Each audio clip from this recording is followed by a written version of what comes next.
और सब मेरे पीछे गए। हे परमेश्वर, मैं आपको धन्यवाद देता हूं, मैं आपको धन्यवाद देती हूं। मेरा सारा बोझ हल्का हो चुका है। मैं बहुत आनंदित हूं। जो आनंदित हैं वो ताली बजाकर धन्यवाद दे रहे हैं, और जो ऑनलाइन है और जो Tajpur church profit Binder Singh ministry में यहां पर मौजूद हैं, मैं आप सब से विनती करता हूं कि अगला समय प्रभु के वचन से अपनी अपनी अपनी आशीष आप ग्रहण करें और वचन की गहरी शिक्षा को सुने और समझें। यह समय परमेश्वर ने हमारे जीवन में ठहरा दिया है। प्रभु आप सबको आशीष दे। कहें आमीन। आमीन।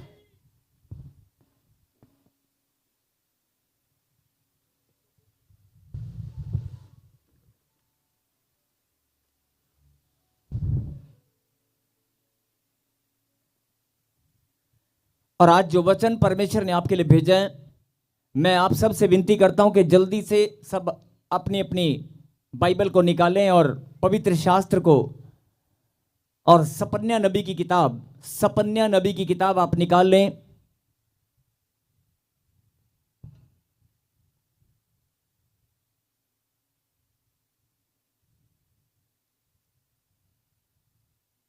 और इस वचन को मेरे खुदा मैं प्रार्थना करता हूं, जो वचन की शिक्षा प्रभु जी आप अपने बच्चों को देना चाहते हैं, ये सब हमारी बढ़ोतरी और हमारी चंगाई और हमारी सफलता के लिए, हमारे परिवार की खुशी और आनंद के लिए हम सब आपको धन्यवाद देते हैं। क्या आमीन। यस, निकालें सपन्या नबी की किताब और पढ़ेंगे पहला अध्याय, सपन्या नबी की किताब और पहला अध्याय, और सब ऊंची आवाज से कहें हालेलुया, हालेलुया, हालेलुया, हालेलुया। पहले अपनी आंखों को बंद करें, सब एक बार आंखों को बंद करें और प्रभु को धन्यवाद दें। जल्दी से आंखों को बंद करें और परमेश्वर को धन्यवाद देंगे। परमेश्वर, मैं बहुत आनंदित हूं, मैं धन्यवाद देती हूं, और जो वचन आपने मेरे जीवन में भेजा है, मैं उस वचन को सुनने के लिए तैयार हूं।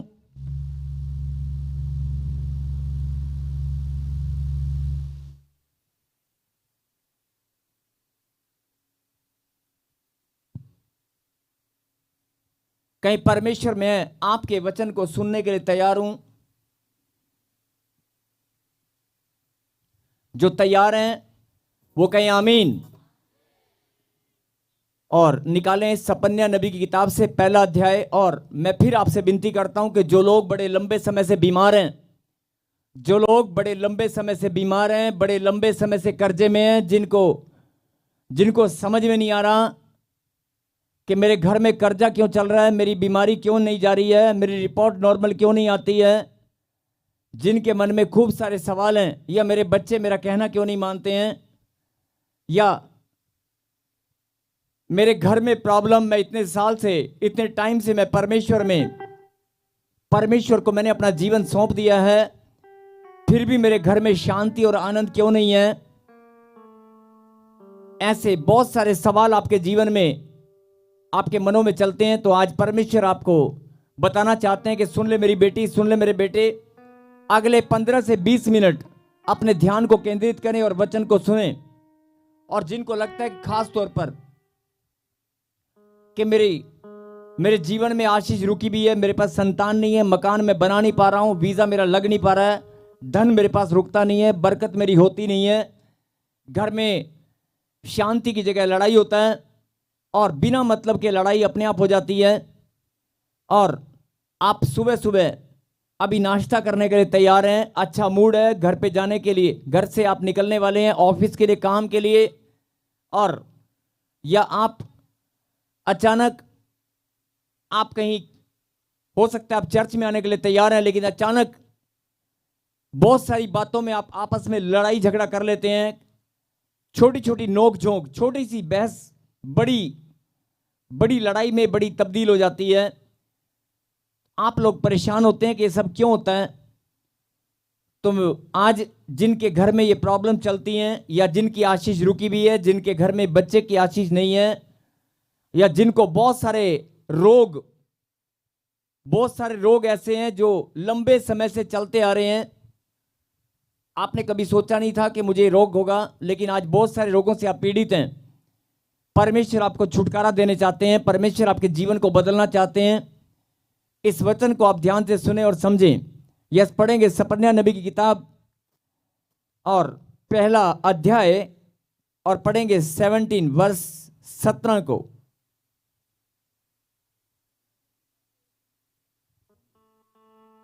मैं मनुष्यों को संकट में डालूंगा और वे अंधों के समान चलेंगे, क्योंकि उन्होंने यहोवा के विरुद्ध पाप किया है। उनका लहू धूलि के समान और उनका मांस विष्ठा के समान फेंक दिया जाएगा। बोलो हालेलुया। मैं मनुष्यों को संकट में डालूंगा और वे अंधों के समान चलेंगे। किसके अंधों के समान? पीछे वाले, दाएं वाले, बाएं वाले, लेफ्ट राइट। जिनको नींद आ रही है वो जोरदार ताली बजाकर धन्यवाद दें, जोरदार।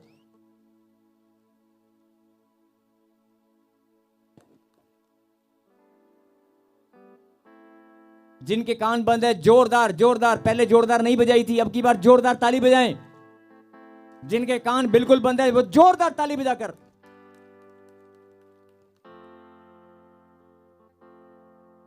मैं मनुष्य को संकट में डालूंगा और वो अंधों के समान चलेंगे और बहरों के समान हरकतें किया कर। बालागे कैसे कराया से Take the free hair test. देखो आप कितना ध्यान से सुन रहे हैं। और आगे जितने भी बहनें लाल चुन्नी में बैठी हैं बहन, इन्हें सबसे ज्यादा ताली बजाई है। मैंने आपको कहा ही नहीं, मैं तो किसी और को बोल रहा हूं बेटे। बहुत सारे लोग बजाने वाले हैं। बोलो हालेलुया। हालेलुया। कहने का मतलब है कि आपको एक एक चीज, एक एक शब्द, वचन को बड़े ध्यान से सुनना और समझना पड़ेगा।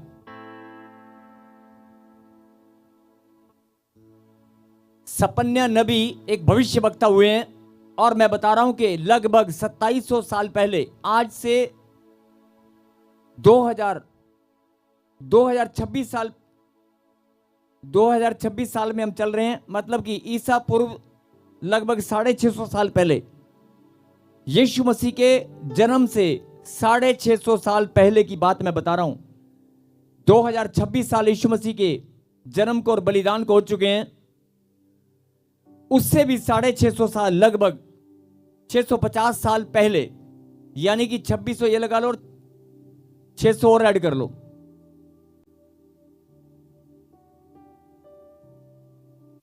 तो 2700 के आसपास या 2650 साल पहले, यानी आज से कितने साल पहले?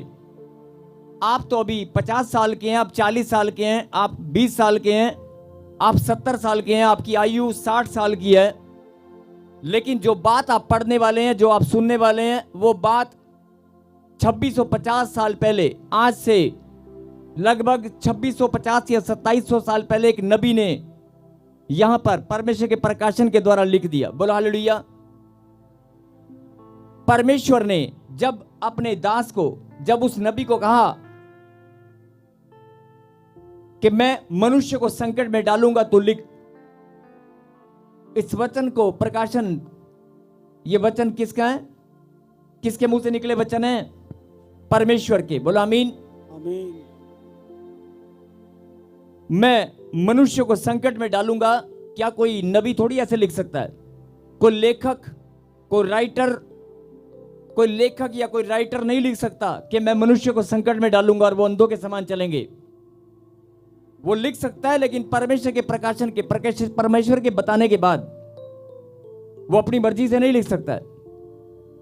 मैं मनुष्य को संकट में डालूंगा और वो अंधों के समान चलेंगे। बोलो आमीन। यानी कि परमेश्वर इंसान को, जो आपके घर में, जो जीवन में अचानक संकट आते हैं, जो आप संकट झेल रहे हैं, परमेश्वर ने कहा कि मैं खुद तुम्हें संकट में डालूंगा। तुम्हारे जीवन में जो संकट का तुम सामना करोगे, हो सकता है वो मेरे द्वारा दिए गए हो सकता है वो मेरे द्वारा भेजे गए हो। बोला हालेलुया। और आपका जो चलना, मनुष्य का जो चलना है, वो अंधों के समान होगा। यानी कि अंधों के समान का मतलब क्या हुआ? अंधों के समान का मतलब है कि आप सोचते कुछ और हैं, करते कुछ और हैं, जाना कहीं और है, करना कुछ और है। आपको पता ही नहीं क्या करना क्या है, जीवन में करना क्या है। किसी ने बोल दिया कि चलो ऐसा करते हैं, वहां चलते हैं, बाहर चलते हैं। आपने धन इकट्ठा किया और बाहर चलने की तैयारी कर ली। किसी ने बोल दिया अरे ये बिजनेस करते हैं। किसी ने बोल दिया ये तुम्हारी बेटी और ये बेटा बहुत अच्छे हैं, इनका रिश्ता कर देते हैं। अच्छा चलो ठीक है, रिश्ता कर देते हैं। यानी आज अंत समय में, जब अंत समय आएगा तो मनुष्य अंधों के समान चलना शुरू कर देगा, क्योंकि भरमाने वाली दुष्ट आत्माएं उसके आसपास होंगी और परमेश्वर से वो पूछना भूल जाएगा, या हो सकता है परमेश्वर से प्रार्थना करना भूल जाए। बहुत सारे लोग ऐसी गलती करते हैं, परमेश्वर से पूछना भूल जाते हैं, परमेश्वर से अपने जीवन में अगुवाई को भूल जाते हैं और अपनी मर्जी से, अपनी बुद्धि का सहारा लेकर बहुत सारे काम ऐसे करते हैं और ठोकर खाते हैं, नुकसान उठाते हैं। तो इसीलिए अगर कोई कहता है कि मैं अंधों के समान कैसे चल सकता हूं, अगर आपने अपनी मर्जी से फैसला किया है कि मैं कोई भी काम करने के लिए तैयार हो चुका हूं और आप वो काम तैयार कर चुके हैं, काम करना शुरू कर दिया आपने, यानी कि आपका चलना फिरना, आपका डिसीजन वो अंधों के समान तब होगा जब परमेश्वर की इच्छा के विपरीत होगा। परमेश्वर की नजर में आप अंधे हैं और इधर उधर घूम रहे हैं, इधर उधर चल रहे हैं। परमेश्वर की नजर में हर एक वो इंसान अंधा है जिसकी आत्मिक आंखें खुली नहीं है। बोलो हालेलुया। हालेलुया। जिसकी आत्मिक आंखें खुली नहीं है, वो हर एक इंसान परमेश्वर की नजर में अंधा है और जो अपनी अकल बुद्धि का सहारा लेकर बहुत सारे फैसले करता है, बहुत सारे काम करता है और जाना किधर है, करना क्या है, पता ही नहीं है। यानी कि अपनी मर्जी से आप कि मैं जॉब कर लूं, यहां जॉब छोड़ दिया, ये अच्छा नहीं है, दूसरा कर लूं, या मैं कोई बिजनेस कर लूं, अपने मम्मी पापा का पैसा मैं सारा उसमें लगा दूं, कोई दुकान खोल लूं, कोई शोरूम खोल लूं, वो चले या ना चले। यानी कि आप जो फैसले लेकर जीवन में अपने कदम बढ़ाते हैं, जो भी आप फैसला लेते हैं, अपने कदम जब आप बढ़ाते हैं तो आपको मालूम ही नहीं है कि करना क्या है। आप अंधों के समान चल रहे हैं। और कोई अकेले की बात नहीं कर रहा हूं, आप ही के परिवार में, आप ही की रिश्तेदारी में, आप ही के बीच में बहुत सारे लोग हैं जो डिसीजन लेते हैं और चलते फिरते हैं। प्रभु को जानने के बाद भी, परमेश्वर को अच्छे से जानने के बाद भी आप फैसला लेते हैं और परमेश्वर की नजर में आप अंधों के समान चलते हैं। बोलो हालेलुया। हालेलुया। यानी कि अगर ये बात समझ नहीं आई हो तो मैं दोबारा बता देता हूं कि आपका चलना, आपका फिरना, आपका डिसीजन लेना, आपका कहीं एक स्थान से दूसरे स्थान तक जाना, यानी आपका चलना फिरना वो अंधों के समान तब कहलाएगा जब आप आत्मिक आंखें आपकी बंद होंगी। मैं वैसे नहीं बोल रहा हूं कि आप अंधे हैं, लेकिन अगर आपकी आत्मिक आंखें खुली नहीं है, आप परमेश्वर की इच्छा में होकर नहीं चलते, तो आप परमेश्वर की नजर में अंधों के समान चलते हैं। बोलो हालेलुया। हालेलुया।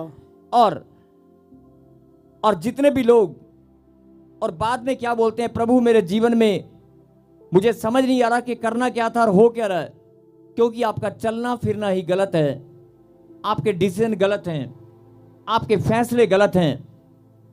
आप बहुत सारे लोग क्या करते हैं, अपनी बेटियों का, अपनी बहनों का रिश्ता समाज में, रिश्तेदारों, अपनी क्या यार, मेरी मासी, मेरी कनाडा वाली मासी, मेरे इंग्लैंड वाले मासड़, या मेरे भाई, उसने रिश्ता भेजा है, बहुत सोना परिवार है, बहुत चंगा परिवार है, कर दे, शादी कर दे। और आपने शादी कर दिया, पैलेस बुक किया, खर्चा किया, नाचे घूमे फिरे, सब कुछ कर दिया, और बाद में वो लड़की परेशान है। तो आपने जो भी किया वो अंधों के समान किया। आपकी आत्मिक आंखें बंद थी, संसारिक आंखों से या संसार के लोगों की बातें सुनकर आपने फैसला लिया और बाद में आपकी बच्ची ने और आपने दुख उठाया। मैं हर किसी की बात नहीं कर रहा हूं, लेकिन जो लोग दुख उठाते हैं मैं उनकी बात कर रहा हूं। तो परमेश्वर आपको यहां पर क्या बताना चाहते हैं, हर एक वो इंसान मेरी नजर में अंधा है जिसकी आत्मिक आंखें बंद हैं। और मैंने ही अपने कलाम में लिखा है, मैं मनुष्य को संकट में डालूंगा, मैं इंसान को संकट में डालूंगा जब अंत समय आएगा, और जैसे ही संकट तुम्हारे ऊपर आएगा तुम अंधों के समान चलोगे। और आगे क्या लिखा, पढ़ें जरा, क्योंकि उन्होंने यहोवा के विरुद्ध पाप किया है। क्यों क्यों परमेश्वर संकट में डालेगा? परमेश्वर बिना वजह संकट में नहीं डालते, क्योंकि उन्होंने यहोवा के विरुद्ध पाप किया है। यानी आपका पाप जब परमेश्वर के विरुद्ध होगा, जब आप पाप करेंगे या पुरखों के श्राप का बहाना लेकर दुष्ट आत्माएं आपके जीवन में अधिकार जमाएंगी, या शैतान आपके जीवन पर अपना अधिकार जमाकर आपके धन को बर्बाद करे या आपके रिश्तों को खराब करे, आपका चलना फिरना व्यर्थ होगा, आपके फैसले व्यर्थ होंगे। यानी आप संकट, आपको दिखाई देगा कि मैं संकट में पड़ गया हूं, लेकिन वो तब होगा जब आप यहोवा के विरुद्ध पाप करेंगे। साफ साफ परमेश्वर लिखा है, जब अंत समय आएगा, क्योंकि उन्होंने यहोवा के विरुद्ध पाप किया है, इसलिए मैं उन्हें संकट में डालूंगा और वे अंधों के समान चलेंगे। यहां तक तो ठीक है, लेकिन जो आगे लाइन में परमेश्वर आपको समझाना चाहते हैं वो जरा ध्यान से सुने।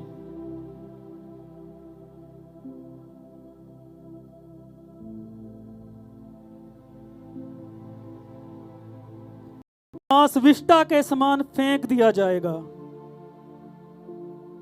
हालेलुया। एक बार फिर से पढ़, उन्होंने यहोवा के विरुद्ध पाप किया है, उनका लहू, फिर से पढ़, उनका लहू धूली के समान और उनका मांस विष्टा के समान फेंक दिया जाएगा।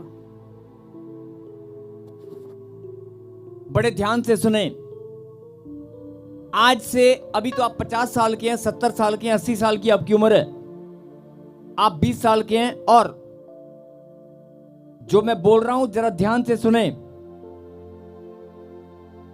आज से 2650 साल पहले, लगभग 2700 साल पहले ये बात परमेश्वर के नबी ने यहां पर लिख दिया है। परमेश्वर के प्रकाशन के द्वारा उसने यहां पर लिखा है कि जब अंत समय आएगा तो मनुष्य यहोवा के विरुद्ध पाप करेगा और परमेश्वर उसे संकट में डालेंगे, वो अंधों के समान चलेंगे। ये तो समझ में आ गया, लेकिन आगे जो लाइन लिखी है ना, उस पर मैं चाहता हूं कि जरा गौर फरमाएं, जरा ध्यान दें। जवान बच्चे जिनके घर में कोई बीमारी नहीं है, जिन्होंने कभी बीमारी को आज तक नहीं देखा, और जिनके घर में बीमारियां ही बीमारियां हैं, जरा कान को खोल लें। जिनको ऑपरेशन कराना पड़ता है, जिनको डॉक्टर के पास जाना पड़ता है, जिनको टेस्ट कराने पड़ते हैं, जिनका भला चंगा शरीर, तंदुरुस्त अच्छी बॉडी, अचानक डॉक्टर के पास जाना पड़ गया। और मैं फिर बोल रहा हूं, ऐसे माता पिता जिनका छोटा बच्चा अभी पैदा हुआ है और वो 3 महीने का है या 1 महीने 2 महीने का बेबी है, और अचानक वो बच्चा रोता था बहुत ज्यादा, या उसको सांस लेने में प्रॉब्लम हो रही थी, तो उन्होंने टेस्ट कराया, तो डॉक्टर ने टेस्ट करने के बाद बता दिया कि 2 महीने का बच्चा या 3 महीने का बच्चा या 6 महीने का बच्चा, न्यूली बोर्न बेबी, उसके दिल में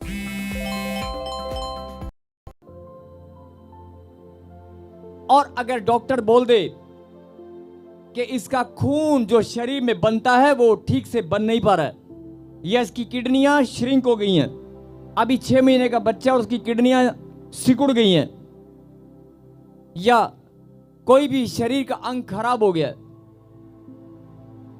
और एक गवाही आपने सुनी होगी, दिल्ली ब्रांच की गवाही है, 8 साल की बच्ची, 7 या 8 साल की बच्ची थी, और बचपन से जब से वो पैदा हुई उसका गुप्त अंग था ही नहीं, और जब प्रार्थना की तो वो चमत्कार हुआ और उस बच्ची का वो प्राइवेट पार्ट था जो वो पूरी तरह बन गया है। तो वो गवाही बच्ची देकर गई है। हालेलुया। लेकिन मैं लाइव में इस बात को बोल रहा हूं कि ऐसी बहुत सारी गवाहियां हैं, ये अकेली नहीं है, बहुत सारी। आश्चर्य एक अलग बात है, लेकिन शरीर में जो दंड पड़ते हैं या आपके बॉडी के ऊपर जो बीमारियां आती हैं, मैं जरा ध्यान, जो बीमारियां आपके जीवन में, आपके शरीर में अचानक से आ जाती हैं, जरा ध्यान से सुने। उस बच्चे का क्या कसूर है जो 3 महीने या 6 महीने का है, वो भी पैदा हुआ है, और क्या उसने गुनाह किया है?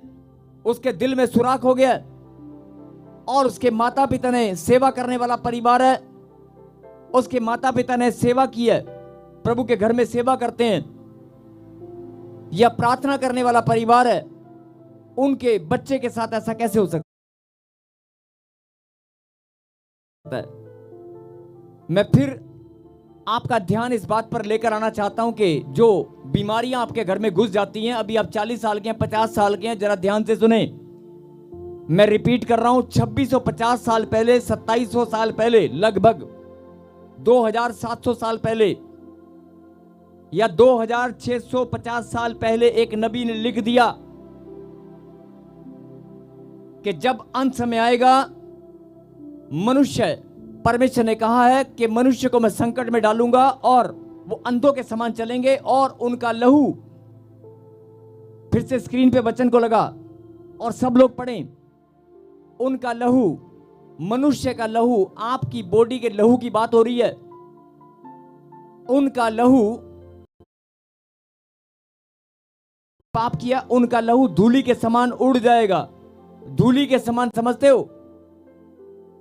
उनका लहू धूली के समान उड़ जाएगा, या उड़ जाएगा नहीं लिखा स्क्रीन पे बड़ा कर।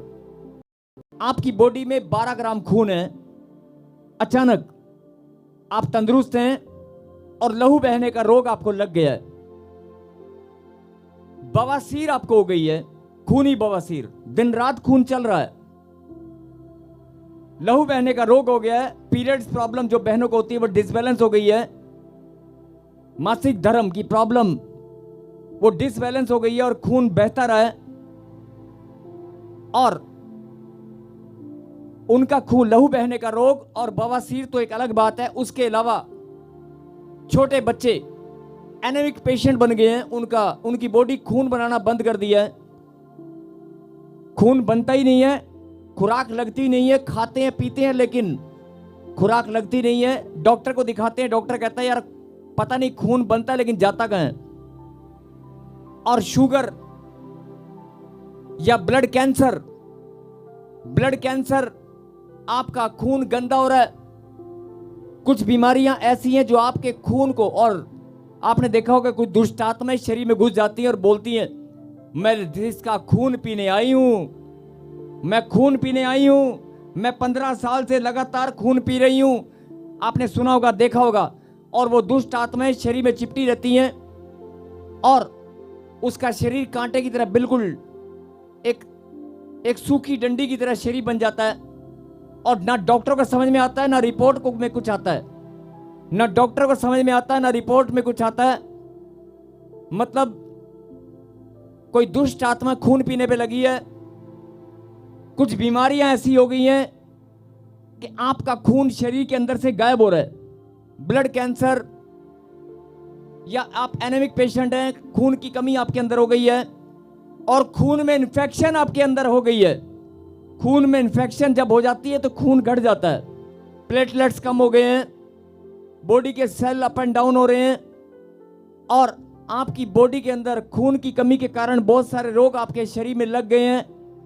यानी खून बनता है और गायब हो जाता है, या खून बनना ही बंद हो गया है। आप ठंडे दिमाग से जरा एक बात को सोचें। मैं आपसे पूछता हूं, क्या ब्लड कैंसर आज से 80 साल पहले, 100 साल पहले कोई ब्लड कैंसर था? कोई बता दे।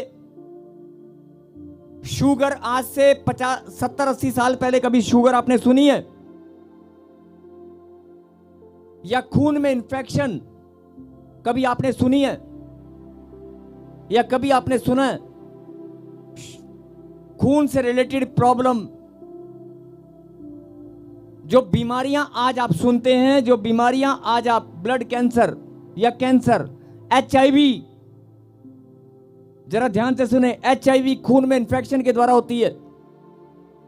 और वो HIV, मैं आपसे पूछना चाहता हूं, क्या आज से 50 साल पहले या 70 पहले क्या एड्स का रोग पूरे वर्ल्ड में कभी किसी देश में आपने सुना है? 70-80 साल पहले, उससे पहले कभी सुना है? कहां से ये बीमारियां अचानक से आ गई? खून और खून की बीमारियां, या और भी बहुत सारी बीमारियां। और ध्यान से सुनना, एक दूसरे को हाथ मिलाए और कहें जागते रहो।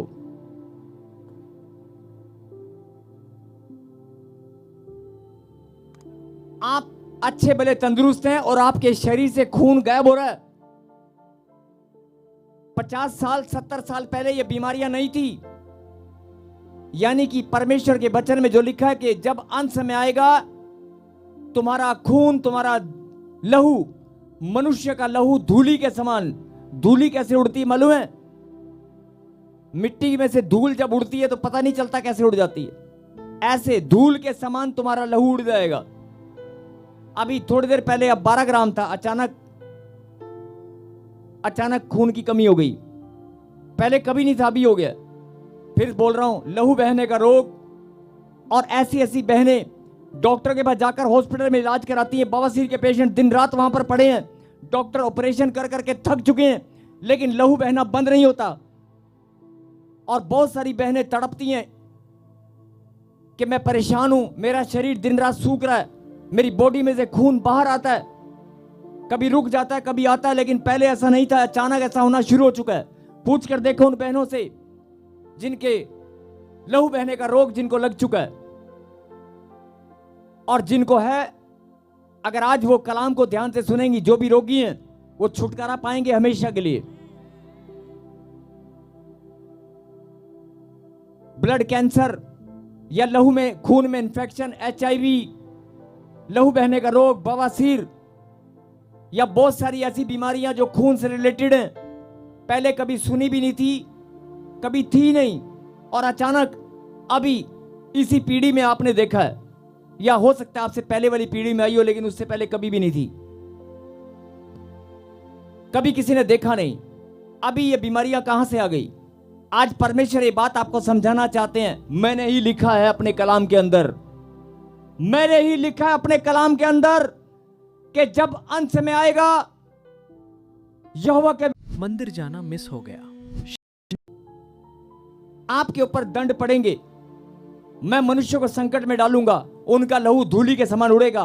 और मांस, अभी तो मैंने लहू की बात की है, अब बात सुने मांस की। उनका मांस विष्ठा के समान फेंक दिया जाएगा। मांस विष्ठा के समान फेंक दिया जाएगा। इसका क्या मतलब है जानते हो? विष्ठा के समान का मतलब है, अगर आप कोई चिकन लेने जाते हैं, कोई मुर्गे का या किसी का मीट लेने जाते हैं, नॉन वेज जब आप खरीदने के लिए जाते हैं घर में बनाने के लिए, आपके सामने वो बकरे या मुर्गे को काटता है और काटने के बाद उसमें से वो कुछ गंदे, शरीर का कुछ गंदा हिस्सा, उसकी बॉडी का कुछ ऐसे पार्ट हैं जिनको निकाल कर वो फेंक देता है कचरे में। हाँ जी, आपने देखा कि नहीं? जिसको आप खा नहीं सकते, कुछ गंदा हिस्सा होता है शरीर का। क्या आप सारा हिस्सा खा सकते हैं? कुछ गंदा हिस्सा होता है, या अंतड़ियां या कुछ ऐसी चीजें, कुछ नसें नाड़ियां जो भी, या उनके कुछ ऐसे पार्ट्स हैं जिनको निकाल कर कचरे में डाल दिया जाता है। हाँ जी, डाल दिया जाता है कि नहीं? अरे बोलो, अपनी आंखों से देखा कि नहीं? देखा कि नहीं? आप यानी विष्ठा उसको बोलते हैं जो किसी के लायक ना हो, विष्ठा के समान, यानी कचरे के डब्बे में फेंक दिया जाता है। और आज मैं आपको यह बात समझाना चाहता हूं, मैं नहीं, मेरा खुदा, जिन बहनों को आपके मांस को भी काट कर फेंक दिया जाता है। और आज से 80 साल पहले ऐसा नहीं होता था। 70-80 साल पहले, 100 साल पहले ये ऑपरेशन नहीं था। आज हर एक 30-40 बहनों को पूछो, एक का ऑपरेशन हो रहा है। ब्रेस्ट, उनकी छाती को, उनके सीने को काट कर। ब्रेस्ट कैंसर की बहुत सारी बहनें पीड़ित हैं, और डॉक्टर क्या कर रहे हैं? उनके शरीर के ऐसे हिस्से को काट कर फेंक रहे हैं। आज अंगूठे को, उंगलियों को काट कर फेंका जाता है।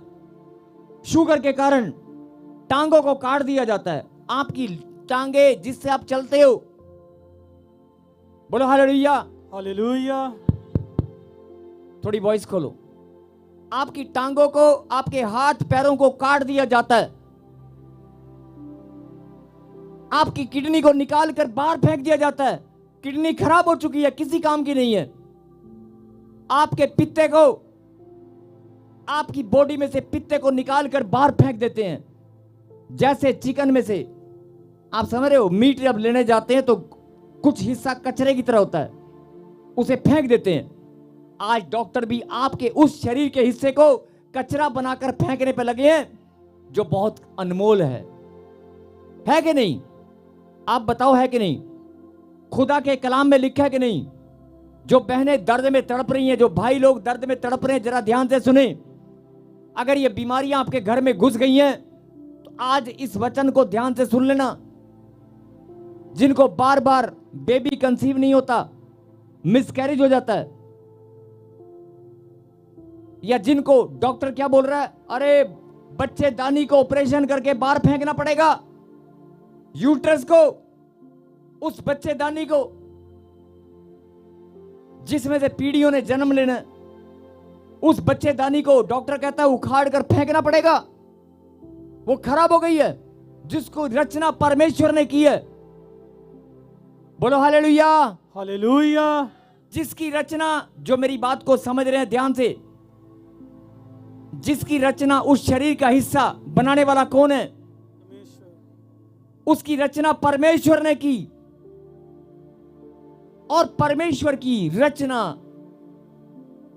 खुद परमेश्वर अपने हाथों से जिसे बनाया, उस रचना को अपनी आंखों से आप खराब होकर विष्टा के समान, हाँ जी, कचरे के डब्बे में डॉक्टर लोग फेंकने पर लगे कि नहीं? बोलो। और अभी तो 10, 20%, 30%, अगर कल को 40, 50%, 60%, 70, 80, 90% होना शुरू हो गया तो क्या करोगे? बात को अभी भी समझ जाएं। एक बार फिर से इस वचन को पढ़। बहुत सारे लोग हल्के में लेते हैं बात को, हल्के में मत लो। और जवान बच्चे, जवान बेटियां जो बोलती हैं हम प्रभु की महिमा करती हैं, लेकिन अपने मन में झांक कर देखना कितना छुप कर पाप तुम करती हो। और जवान बच्चे, बेटे और बेटियां, अपने माता पिता की आंखों में कितना धूल तुम झोंकते हो, लेकिन परमेश्वर की आंखों में नहीं झोंक सकते। जो पाप तुम छुप कर करते हो, उसके बाद तुम्हारे शरीर में ऑपरेशन, डॉक्टर ऐसे नहीं होते। तुम्हारा ही पाप तुम्हारे सामने आता है, तुम्हारी गलतियां, तुम्हारे गुनाह तुम्हारे सामने आएंगे। अभी भी परमेश्वर समझाना चाहते हैं, अगर कोई जवान बच्चे पाप में है तो पश्चाताप करें। अगर कोई बहन या भाई पुराने किसी पाप से जुड़े हैं तो पश्चाताप करें, क्योंकि अचानक से डॉक्टर बोल देगा, अचानक से बीमारी लग जाएगी। अचानक से पूछ कर देखो उस बहन से जो बवासीर की पीड़ित है और कुर्सी पर बैठना, बेड पर बैठना मुश्किल हो चुका है, बैठने में दर्द पीड़ा में तड़पती हैं। डॉक्टर के पास जाते हैं, डॉक्टर कहता है मांस, तुम्हारी बॉडी में से मांस को काट कर निकाल कर फेंकना पड़ेगा, बवासीर तब ठीक होगी। आपकी बॉडी के पार्ट को निकाल कर काट कर फेंकना पड़ेगा, वो गंदा हो चुका है। अरे उस पार्ट को गंदा बोल देते हैं जिसकी परमेश्वर ने रचना की है। एक दूसरे को हाथ लगाएं और कहें जागते रहो। और ये मैं अपनी मर्जी से नहीं बोलता हूं, खुदा के मत्ती 26:41 में लिखा है जागते रहो। मत्ती 26:41 में लिखा है जागते रहो, निरंतर प्रार्थना में लगे रहो, ताकि तुम परीक्षा में ना पड़ो। बोलो आमीन। आमीन। यस। अपनी आंखों को बंद करें और एक बार सच्चे मन से जो भी आपकी प्रॉब्लम है, जो भी समस्याएं हैं, उन्हें याद करें। उन्हें याद करें कि परमेश्वर वाकई मैंने, और अगर कोई आपके बच्चे, आपके परिवार में अगर बीमारियां हैं, उन बीमारियों को याद कर लो। खून में इन्फेक्शन है और स्किन में अगर एलर्जी है तो कहीं ना कहीं खून में भी इन्फेक्शन है। जिनको स्किन में एलर्जी है, जिनको डॉक्टर ने दवाई खाने को बोल दिया है, आज अंग्रेजी दवाई काम नहीं करती, होम्योपैथिक पर चल रहे हैं, होम्योपैथिक बंद कर देते हैं तो आयुर्वेदिक पे चलते हैं। बहुत सारी बहनें जिनको गांठें, सिस्ट बन गई हैं, यूट्रस के अंदर सिस्ट, किडनी में पथरियां, अगर पथरियां बन गई हैं तो हो सकता है पथरियों से आप हल्के में लेते हैं, हो सकता है कल डॉक्टर बोल दे अरे पथरियों के साथ साथ किडनी भी निकालना पड़ेगा, फिर क्या करोगे? आज तो प्रॉब्लम छोटी है, कल को अगर बढ़ गई तो आपके अंदर परमेश्वर का भय अगर है तो आपके ऊपर कोई बीमारी नहीं आएगी। अगर गलती गुनाह हो चुका है तो आज पश्चाताप करें और फिर इस वचन को सुने। अगर आपका बच्चा बीमार है, अगर आप पैरालाइज हैं, आपके शरीर का कोई हिस्सा काम करना बंद कर दिया है, पूछ कर देखो उन बहनों से, अचानक बुखार आया और बच्चा चलना फिरना लाचार हो गया। अचानक बुखार आया और बच्चा जो अच्छा भला कूदता था, चलता था, फिरता था, वो बेड पर, टॉयलेट बाथरूम भी बेड पर करना शुरू कर दिया है। बच्चे की तो बात छोड़ दें, बहुत सारे बुजुर्ग लोग, बहुत सारे जवान भाई लोग, खुद पेरेंट्स, बहुत सारे पति अपनी पत्नी की ओर जब देखते हैं और बहुत सारी पत्नी अपने हस्बैंड की ओर देखती हैं तो आंसू निकलते हैं कि मेरा हस्बैंड जो कमाने वाला था वो लाचार हो गया, इसके हाथ पैर काम करना बंद कर चुके हैं। अगर काम करना बंद कर चुके तो हो सकता है डॉक्टर कल को बोल देने काट कर फेंकना पड़ेगा। और जो समझने की बात है, ये बात आज नहीं लिखी है, ये बीमारियां भी 80 साल पहले, 100 साल पहले या 70 साल पहले आई होंगी, लेकिन परमेश्वर ने 2650 साल पहले या 2700 साल पहले परमेश्वर ने अपने नबी के द्वारा लिख दी है और बाइबल में लिखा है। फिर से इस वचन को पढ़, 17। मैं मनुष्य को संकट में डालूंगा मैं मनुष्य को संकट में डालूंगा और वे अंधों के समान चलेंगे, क्योंकि उन्होंने यहोवा के विरुद्ध पाप किया है। और वे अंधों के समान चलेंगे क्योंकि उन्होंने यहोवा के विरुद्ध पाप किया है। उनका लहू धूली के समान और उनका मांस विष्ठा के समान फेंक दिया जाएगा। हालेलुया। उनका लहू धूली के समान और मांस विष्ठा के समान फेंक दिया जाएगा। उससे पहले परमेश्वर ने लिखा कि मैं संकट में डालूंगा और वो अंधों के समान चलेंगे। अंधों के समान चलने का मतलब है कि आप अपना दिमाग का सहारा, आप जितनी मर्जी प्रार्थनाएं करें, जहां मर्जी जाएं, लेकिन जब तक खुदा का अनुग्रह आपके ऊपर नहीं होगा, आपका चलना फिरना व्यर्थ है। आप अंधों की तरह ही चलेंगे। जब तक परमेश्वर का अनुग्रह आपके ऊपर नहीं होगा, आपका चलना फिरना, आपका प्रार्थना करना, सब कुछ व्यर्थ है। अगर परमेश्वर की दया आपके ऊपर नहीं है तो सब कुछ व्यर्थ है। बोलो हालेलुया। हालेलुया। और मैं फिर आपको यह बताना चाहता हूं कि ये सारी बीमारियां, शुगर, HIV, एड्स, खून में इंफेक्शन से रिलेटेड जो बीमारियां हैं, और एनीमिक पेशेंट, और आज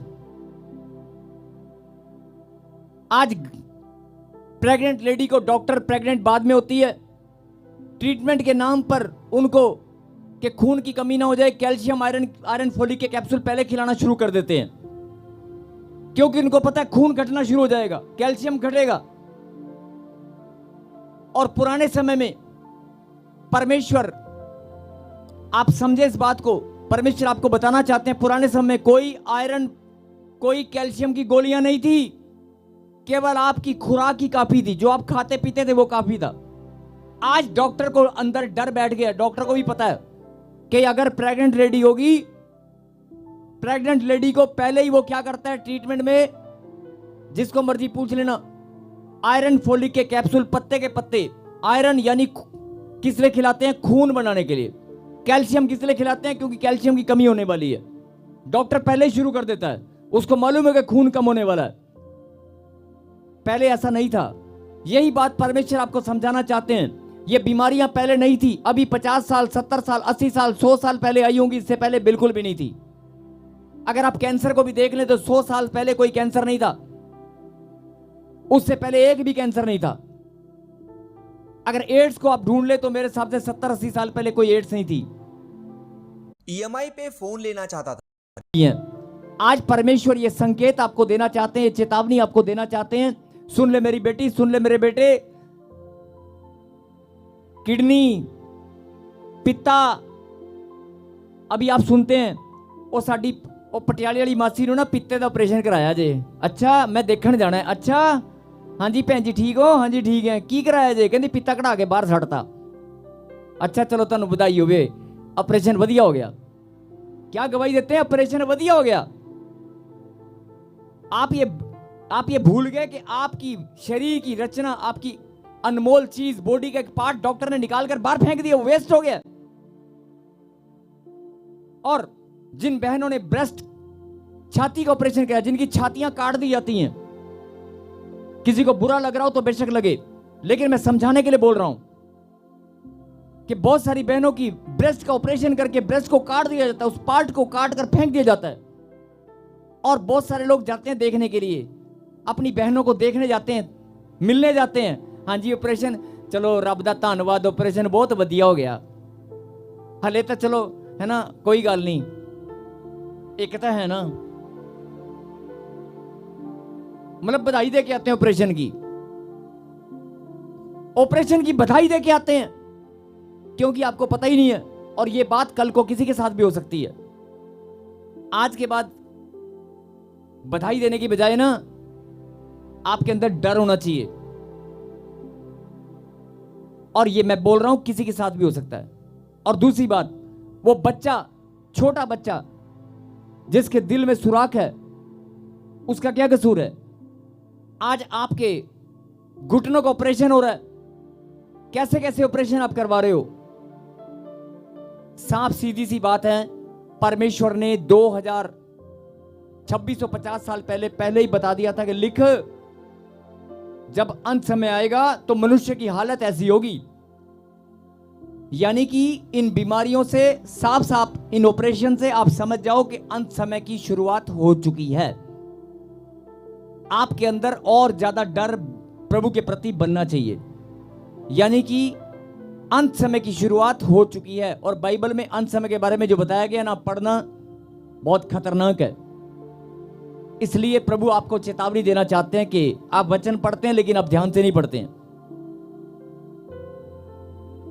लहू धूली के समान उड़ेगा। अच्छा भला तंदुरुस्त शरीर, तंदुरुस्ती के साथ आप जी रहे हैं, खा रहे हैं, पी रहे हैं, अचानक खून की कमी शुरू हो जाती है।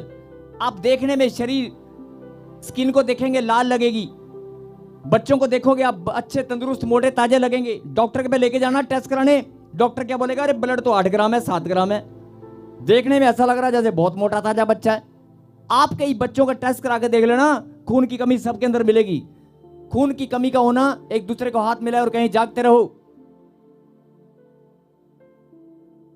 आपके बच्चों के शरीर में खून की कमी का होना, इस वचन को जरा ध्यान दें। लहू धूली के समान उड़ेगा, तू उड़वांगू, ऐसे लहू उड़ जाएगा। और मांस विष्ठा के समान काट कर फेंक दिया जाएगा। अब आपको यह बात अगर समझ में आ चुकी है, अंत समय की शुरुआत हो चुकी है। परमेश्वर आपको समझाना चाहते हैं कि चाहे तुम्हारे ध्यान से सुनना, चाहे तुम्हारा कोई कसूर नहीं है। बीमारी कैसे आ गई तुम्हें नहीं पता, हाथ पैर काम करना बंद कैसे हो गए तुम्हें नहीं पता, पैरालिसिस कैसे हो गया तुम्हें नहीं पता। लेकिन तुम्हें यह बात तो मालूम है, तुम्हारे घर में लड़ाई झगड़ा कैसे हो रहा है तुम्हें नहीं पता, तुम्हारे घर में क्लेश कैसे हो रहा है, तुम्हारे घर में पैसा कहीं गायब हो रहा है।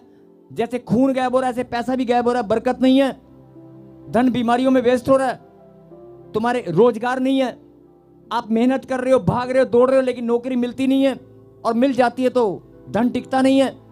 कहने का मतलब है जो समस्याएं, जो प्रॉब्लम आप झेल रहे हैं, जो संकट का सामना आप कर रहे हैं, परमेश्वर ने कहा कि मैं तुम्हें संकट में डालूंगा। अब सवाल इस बात का, अगर परमेश्वर संकट में कैसे डाल रहे हैं? जो पाप करेंगे। अब आप कहेंगे कि मैंने तो कोई पाप नहीं किया। जरा ध्यान से कुछ गहरी बात मैं बताने वाला हूं, सब अपनी आंखें खोल लें। अगर आपकी आत्मिक आंखें बंद हैं तो उन्हें खोल लें, और उसके बाद हम आखिरी प्रार्थना करेंगे। अगर आप इन प्रॉब्लम, इन समस्याओं का सामना कर रहे हैं, संकट आपके सामने है, रिश्ते आपके खराब हो चुके हैं, घर आपका बन नहीं पा रहा है, पैसे की घटी आपके जीवन में चल रही है, रोजगार आपके पास नहीं है, ऊपर से लहू बहने का रोग या खून में इंफेक्शन, खून आपके शरीर से गायब हो रहा है, खून भी गायब हो रहा है, धन भी गायब हो रहा है, और समाज से आपका रुतबा भी गायब हो रहा है, आपका मान सम्मान भी घटता जा रहा है, और आपका मांस विष्ठा के समान काट कर फेंक दिया जाएगा। ऑपरेशन वे ऑपरेशन चालू हो चुके हैं।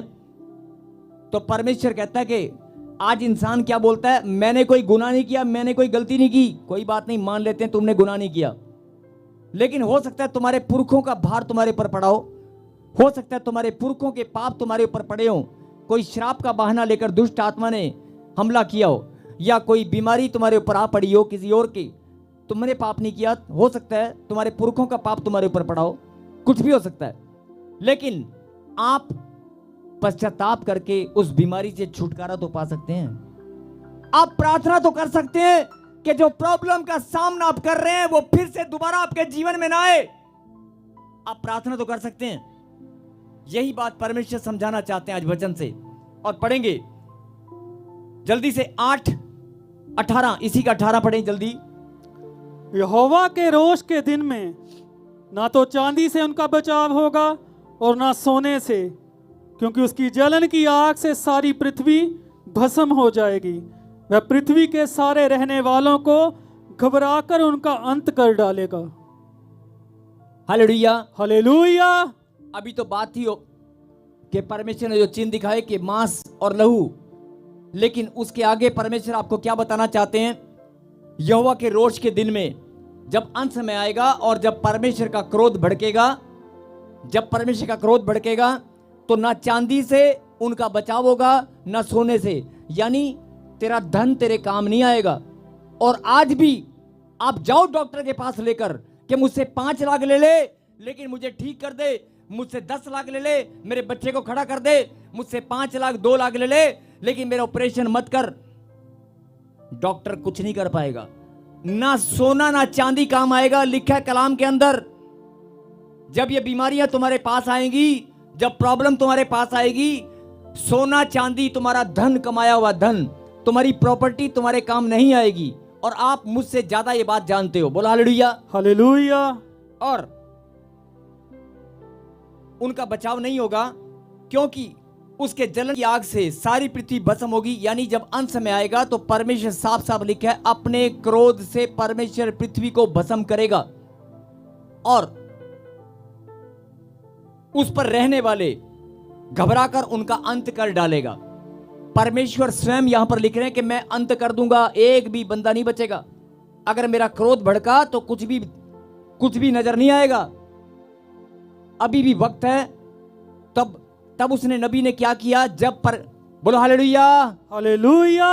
अब जो बोल रहा हूं ध्यान से सुने। तब उस नबी ने जब देखा कि परमेश्वर का क्रोध के बारे में, जब उसने देखा कि परमेश्वर का क्रोध इतना भड़केगा और वो पूरी पृथ्वी पर रहने वालों को नष्ट कर देगा, तब उसने प्रार्थना की और प्रभु से दया को मांगा। और प्रभु ने कहा कि लिख, आगे लिख। और 2:1 में क्या लिखा? हे निर्लज्ज जाति के लोगों, इकट्ठे हो। तो जब उसने कहा ना प्रभु इतना कुछ अगर होगा, जब अंत समय आएगा, बीमारियां आएंगी, ऑपरेशन होगा, मांस लहू का हाल ये होगा, मनुष्य संकट में डलेगा और अंधों के समान चलेगा। और आप क्रोध जब आपका भड़केगा तो सोना चांदी काम नहीं करेगा। और जब आपका क्रोध भड़केगा तो इंसान पृथ्वी पर से नष्ट हो जाएगा। तब उसने परमेश्वर से प्रार्थना की और कहा कि प्रभु कोई रास्ता तो बता। तो परमेश्वर ने एक रास्ता बताया जो यहां पर लिखा है, हे निर्लज्ज जाति के लोगों, निर्लज्ज, ये निर्लज्ज पे अंडरलाइन कर लेना अपनी बाइबल को। हे निर्लज्ज जाति के लोगों, इकट्ठे हो। किसने लिखा ये बात? इकट्ठे हो, यानी तुम्हारा इकट्ठा होने में कुछ बात है। इकट्ठा होना परमेश्वर को भाता है। और साफ सीधी सी बात, घर में बैठ के प्रार्थना करना और संगति में इकट्ठे होना परमेश्वर को भाता है। संगति में इकट्ठे होना, बोलो आमीन, आमीन। और उसके बाद क्या लिखा? इससे पहले कि दंड की आज्ञा पूरी हो। इससे पहले कि दंड की आज्ञा, कौन से दंड की आज्ञा? जो दंड परमेश्वर पूरा करने पर है कि पृथ्वी को अंत कर डालूंगा, वो आज्ञा इससे पहले पूरी हो। तुम इकट्ठे हो जाओ और बचाव का दिन भूसी के समान निकले। जैसे गेहूं की भूसी देखी है आपने? बोलो हालेलुया, हालेलुया। गेहूं में से भूस देखते, भूस को जब अलग करते हैं तो एक धूली निकलती है। तो लिखा कि बचाव का दिन, जिस दिन परमेश्वर आपको बचाना चाहते हैं कहीं तुम्हारे जीवन से, वो ऐसे गायब ना हो जाए। बचाव का दिन, बोलो हालेलुया, हालेलुया। ये व्हाइट शर्ट में हाथ लगाओ, इसको सो रहे। बचाव का दिन तुम्हारे हाथ से कहीं निकल ना जाए। और ये बात मैं क्यों बोल रहा हूं? कोरोना अभी 2-3 साल पहले, 4 साल पहले आपने देखा ना कोरोना। बैठ जाए बहन, आखिरी प्रार्थना होने वाली है। अभी कोरोना आया था, थोड़े टाइम पहले कोरोना आया था कि नहीं, और अचानक पूरा वर्ल्ड हिल गया था कि नहीं, और कितने लोग साथ छोड़कर चले गए। याद करो उन लोगों को, आप ही के रिश्तेदार, आपके पड़ोसी। कोरोना अगर फिर से परमेश्वर का क्रोध भड़का, और ये वचन परमेश्वर ने इसीलिए दिया है क्योंकि परमेश्वर, अगर कोरोना पहले आ सकता है तो अब और भी कुछ आ सकता है। इसलिए अपने आप को तैयार करें, और जिनके डॉक्टर ने ऑपरेशन बोल दिए हैं, जिनके घर में बीमारियां घुस गई हैं, अरे जिनके घर में बीमारियां घुस गई हैं, उनके अंदर प्रभु का भय और ज्यादा बढ़ना चाहिए। और जिनके अंदर, जिनके परिवार में अभी बीमारी नहीं है, तंदुरुस्ती है, उनको प्रार्थना में और ज्यादा बढ़ना चाहिए। और जो बात परमेश्वर अभी समझाना चाहते हैं, हे निर्लज्ज जाति के लोगों, इकट्ठे हो जाओ, इससे पहले कि दंड की आज्ञा पूरी हो और बचाव का दिन भूसी के समान निकले और यहोवा का भड़कता हुआ क्रोध तुम पर आ पड़े। यहोवा का भड़कता हुआ क्रोध तुम पर आ पड़े। वो कैसे पड़ा था? जैसे कोरोना में पता नहीं चला, और यहोवा का भड़कता हुआ क्रोध एकदम से आकर पड़ गया था। इससे पहले यहोवा का क्रोध तुम पर आ पड़े, यहोवा के क्रोध का दिन तुम पर आए, तुम क्या लिखा? इकट्ठे हो। क्या लिखा? इकट्ठे हो। इससे पहले परमेश्वर के क्रोध का दिन का तुम सामना करो, इकट्ठे होना शुरू हो जाओ।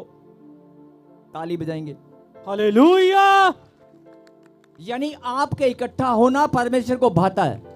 संगति करो, इकट्ठे हो जाओ, इससे पहले कि परमेश्वर का क्रोध भड़के। अभी तो बीमारियां, छोटी छोटी बीमारियों का सामना कर रहे हो।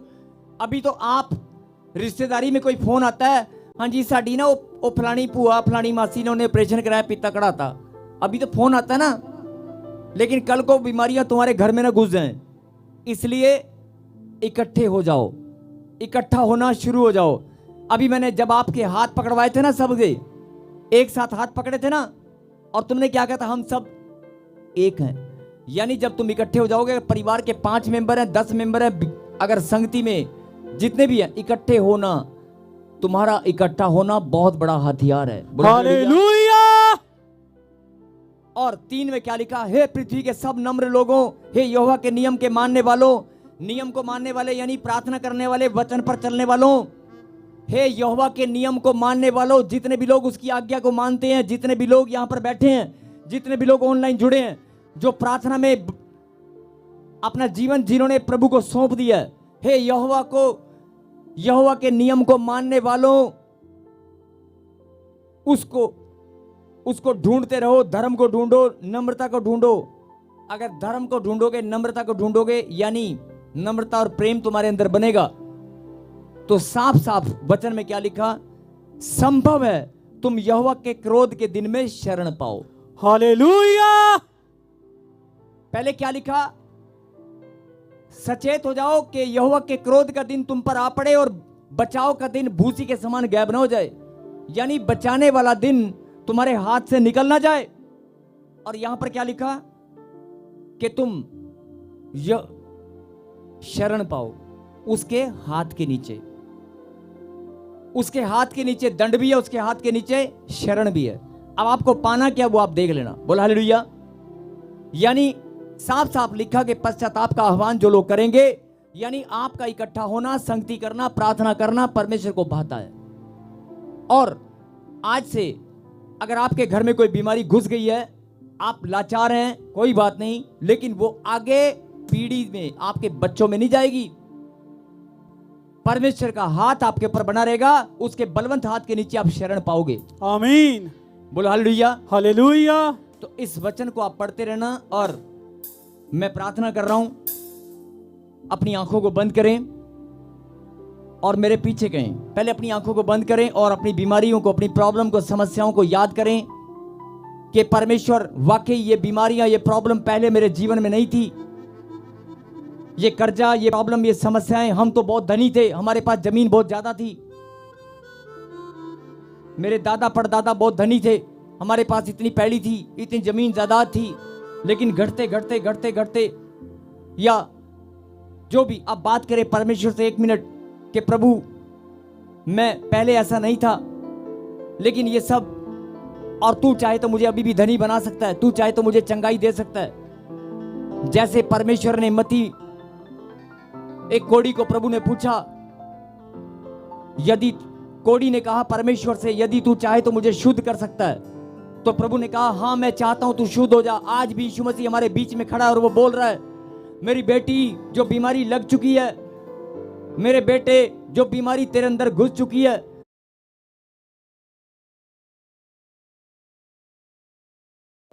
परमेश्वर से बात करें कि प्रभु मेरे जीवन में ऐसा पहले नहीं था, यस प्लीज मैं पश्चाताप करता हूं।